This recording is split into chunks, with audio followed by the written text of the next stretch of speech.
नमस्कार, स्वागत है आपका सत्यहिंदी.com पर। मैं हूं नीलू व्यास और एक बार आपके साथ फिर से जुड़ रही हूं आपकी पसंदीदा कार्यक्रम आज का एजेंडा को लेकर।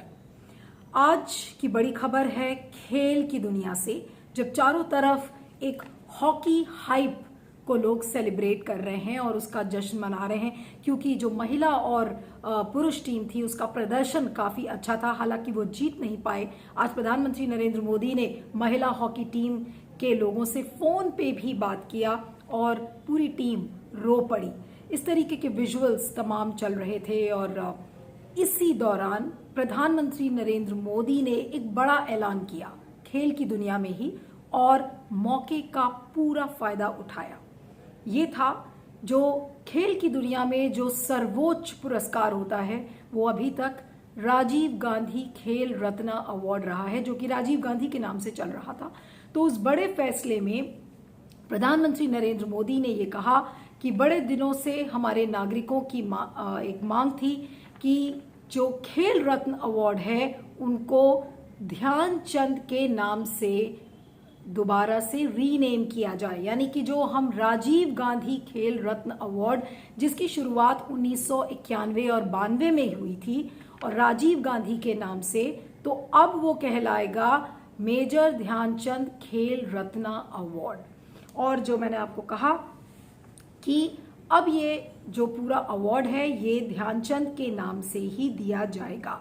अब आपको बता दें कि मेजर ध्यानचंद भारत के पहले खिलाड़ी थे जो कि भारत के लिए गौरव और सम्मान लेकर आए थे। उन्होंने बहुत सारे मेडल्स जीते थे और उनको हॉकी का जादूगर कहा जाता था। लेकिन बड़े दिनों से ये भी डिमांड चल रही थी कि उन्हें भारत रत्न दिया जाए।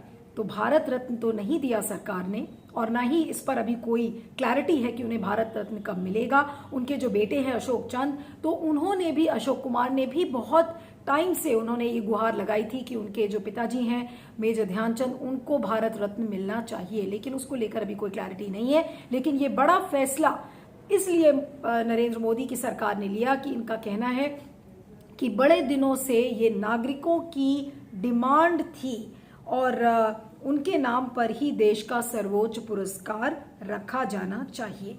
और आपको बता दें कि विश्वनाथन आनंद को ये पहला खेल रत्न अवार्ड मिला था और उसके बाद कई लोगों को मिला, हॉकी में भी कई लोगों को मिला है। लेकिन अब ये एक तरीके से एक नया रूप इसको पूरा दिया जाएगा, क्योंकि एक नए नाम से ये जाना जाएगा।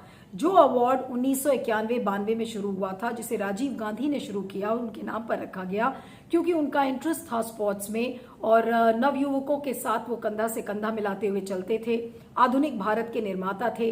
तो उनके नाम को अब हटाकर ध्यानचंद खेल रत्न अवार्ड किया गया है, जिसको लेकर बहुत सारे सवाल खड़े हो रहे हैं अलग अलग तरीके से कि ऐसा नरेंद्र मोदी ने क्यों किया। सबसे पहला तो सवाल यह है कि ऐसा नरेंद्र मोदी ने क्यों किया। उसका जवाब सरकार ये कहती है कि हमारे जो राष्ट्रीय हीरोज हैं, जो खेल के असली हीरोज हैं, उनको सम्मान देने का ये सही जरिया है।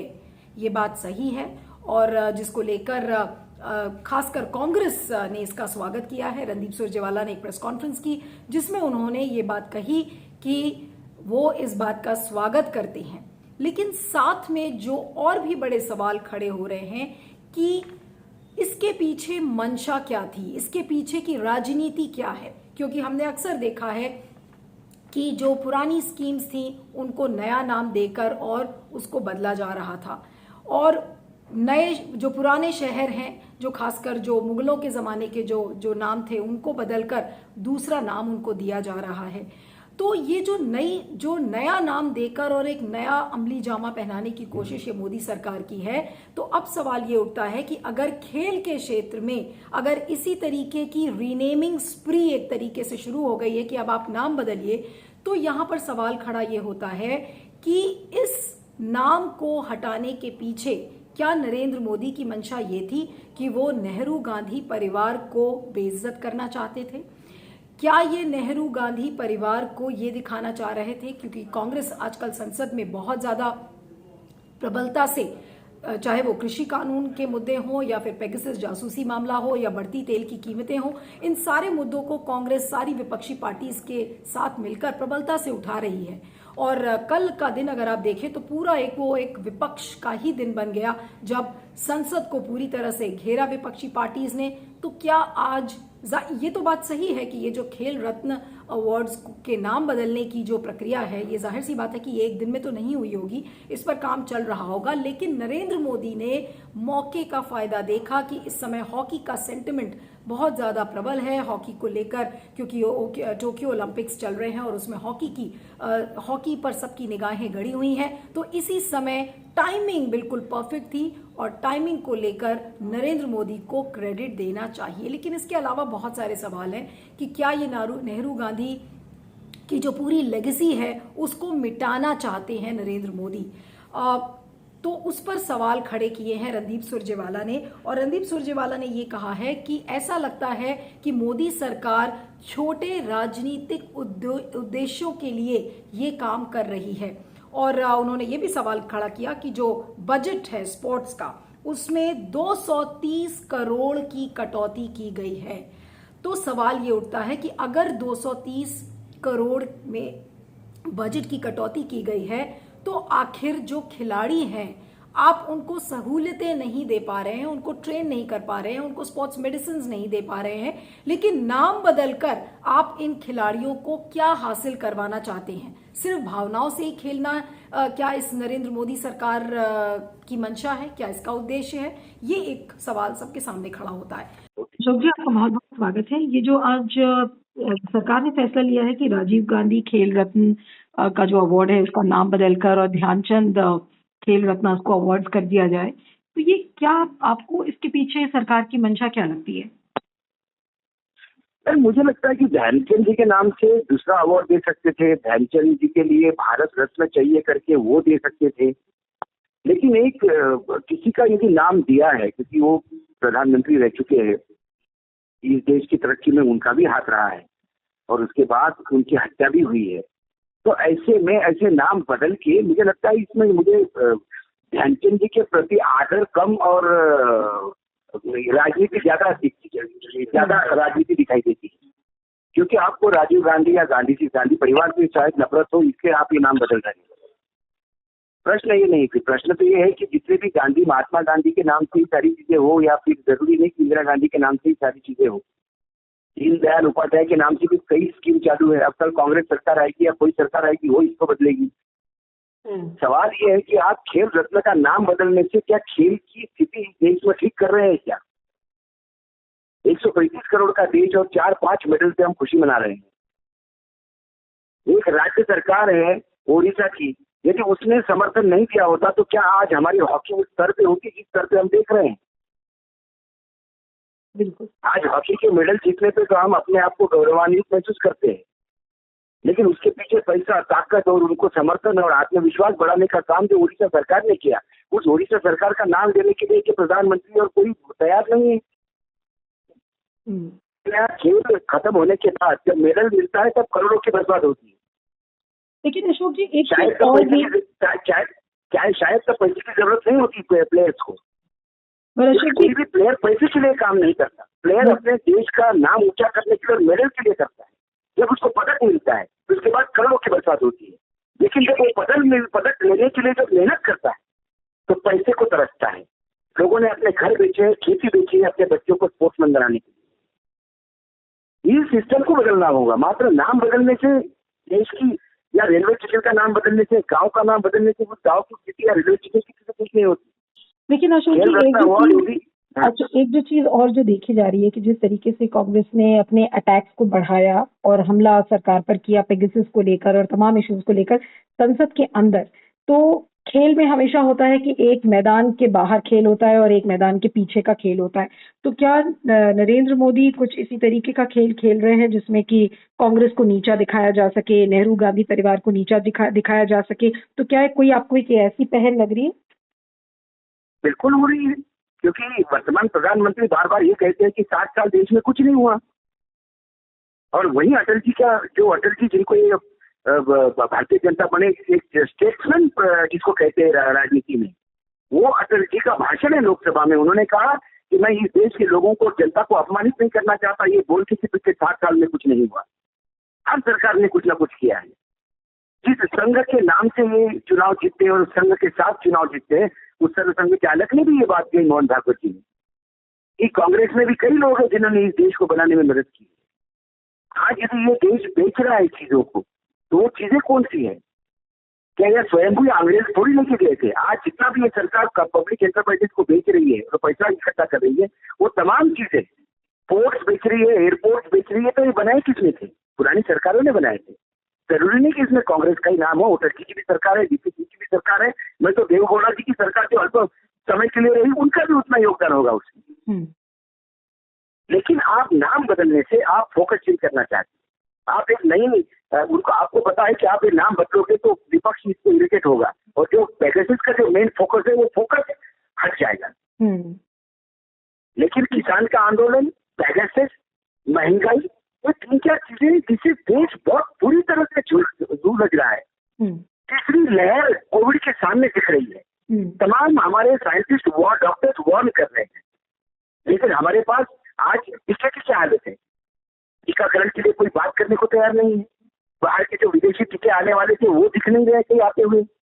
लगातार वहां से खबरें आ रही है कि वो टीका देने वाली कंपनियां मना कर रही है। आपके यहाँ लिमिटेड प्रोडक्शन है, लेकिन आप दिसंबर तक लगातार झूठ बोल रहे हो। आप बोलते हो 210 करोड़ के टीके हैं, बाद में एफिडेविट देते हो कि 135 करोड़ टीके हैं। तो आप जनता को कितना भी आप भ्रमित करें। मुझे लगता है कि इस पे आंदोलित नहीं होना चाहिए। राजीव गांधी का नाम हटाने से राजीव गांधी का अपमान नहीं होगा। दूसरी जो बात एक सामने नजर आई थी कि अगर खेल के क्षेत्र में ही अब सारे जो खेल के हीरोज हैं और जो पारंगत लोग हैं, अगर उनके ही नाम पर जो स्टेडियम्स हैं और जो बाकी स्पोर्ट्स की स्कीम्स हैं, अगर उनको नाम करना है, तो रणदीप सुरजेवाला ने इस सवाल को भी उठाया है कि अब आप चलिए पीटी उषा के नाम से स्टेडियम्स को बनाइए और बाकी स्कीम्स को करिए, मिल्खा सिंह के नाम से करिए और मैरी कॉम के नाम से करिए, सचिन तेंदुलकर के नाम से करिए। तो क्या नरेंद्र मोदी की सरकार ये करेगी, या फिर मोदी सरकार ने सिर्फ भावनाओं का फायदा उठाकर और एक बड़ा नेशनलिज्म का नैरेटिव फिर से खड़ा किया है लोगों के सामने? और उसके पीछे मंशा ये है, ऐसा लगता है कि इस समय मोदी सरकार बुरी तरह घिरी हुई है और इंटरनेशनल मीडिया में भी और डोमेस्टिक जो लोग हैं, आपके नागरिकों के बीच में भी जो नरेंद्र मोदी की जो छवि है मोदी सरकार की, उसको काफी धक्का लगा है। पहले तो कोविड के कुप्रबंधन को लेकर, उसके बाद बढ़ती तेल की कीमतें, कृषि कानून और अब पेगासस जासूसी कांड। तो इसको लेकर काफी आलोचना हो रही है कि आखिर नरेंद्र मोदी सरकार पेगासस जासूसी मामले में जांच क्यों नहीं बैठा रही है।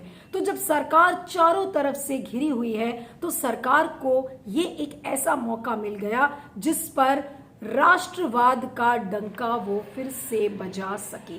जी हाँ, और वो खेल के क्षेत्र में है, और क्योंकि टोक्यो ओलंपिक्स चल रहे हैं तो इससे परफेक्ट टाइमिंग और कोई नहीं हो सकती थी। तो क्या घिरने के डर से नरेंद्र मोदी ने इस चीज को किया? हालांकि उन्होंने कहा है कि देखिए नागरिकों की ये डिमांड थी बहुत समय से, लेकिन जो 2-3 चीजें मैंने आपको बताई, क्योंकि नरेंद्र मोदी की सरकार बुरी तरह से घिर गई थी और कांग्रेस उसमें अगुवाई कर रही थी, कांग्रेस एक लीडरशिप रोल में नजर आ रही थी। तो क्या कांग्रेस के साथ ये टिट फॉर टैट एटीट्यूड है, या कांग्रेस को नरेंद्र मोदी की सरकार ये बताने की कोशिश कर रही है कि देखिए आप संसद के अंदर और बाहर बहुत ज्यादा सरकार को घेरने की कोशिश कर रहे हैं, बहुत ज्यादा आप उछल रहे हैं सारे इश्यूज को लेकर, तो ये देखिए कि मोदी सरकार आपके परिवार के नाम की जो लेगेसी है वो खत्म कर देगी। तो क्या इस मंशा से इस चीज को किया गया है? हालांकि इसमें कोई बुराई नहीं है। अगर खेल रत्न का जो पुरस्कार है वो राजीव गांधी के नाम को हटाकर और अगर ध्यानचंद के नाम से रखा जाता है तो इसमें अच्छी बात है, इसका स्वागत करना चाहिए। लेकिन इसके पीछे की जो राजनीति है उससे भी आप इनकार नहीं कर सकते कि नरेंद्र मोदी के लिए राजनीति भी इसका एक बहुत बड़ा हिस्सा है, और उस राजनीति में कांग्रेस को नीचा दिखाना, दूसरा ये कि जो सारे इश्यूज की वजह से सरकार घिर रही थी तो उन इश्यूज से ध्यान भटकाकर और पूरा ध्यान खेल पर ही केंद्रित कर देना और लोगों को ये बताना कि देखिए नरेंद्र मोदी की सरकार ने इतना बड़ा काम किया है। तो ये एक तरीके से फिर से नरेंद्र मोदी की सरकार ने हेडलाइन मैनेजमेंट करने की कोशिश की है, अपनी छवि को सुधारने की कोशिश की है। और आज भी जो बड़े बड़े पोस्टर्स अगर आपको सोशल मीडिया पर दिखेंगे तो उसमें थैंक यू मोदी जी के नाम से वो पोस्टर्स दिख रहे हैं, जिसमें मोदी जी की बड़ी बड़ी तस्वीर है, लेकिन उसमें हॉकी की स्टिक और ध्यानचंद नजर नहीं आ रहे हैं। तो कहने का मतलब ये है, और इस चीज को लेकर कांग्रेस ने भी सवाल खड़े किए हैं और कहा है कि अब लगता है समय आ गया है कि क्या बीजेपी जो अहमदाबाद का जो नरेंद्र मोदी स्टेडियम है, क्या उसका नाम बदलेगी? क्या अरुण जेटली स्टेडियम का नाम बदला जाएगा और उसको खिलाड़ियों के नाम से रखा जाएगा? तो ये सारे बड़े सवाल भी कांग्रेस ने साथ में खड़े किए हैं, लेकिन इस कदम का स्वागत किया गया है।